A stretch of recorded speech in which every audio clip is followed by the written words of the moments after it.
Hi guys, welcome to Glitch Guru. In this video we'll show you what to do if your Lenovo laptop is not turning on or the screen is black but you are seeing the lights as well as the keyboard light turn on. So the first thing you need to do is make sure your laptop is charging.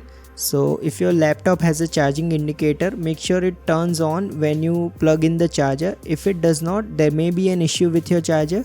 You can try replacing it with another charger and see if it works. Now if this does not work, press and hold the power button until your Lenovo laptop shuts down. Now unplug everything, that includes the charger, printer or all the other accessories. Once you have done that, press and hold the power button for at least 30 seconds. This will drain any additional power that may be causing the problem. Once you have done this, plug in the charger and turn on your laptop. Your laptop should now boot up and work as expected. If you have any questions about this, feel free to ask them in the comments below and don't forget to subscribe.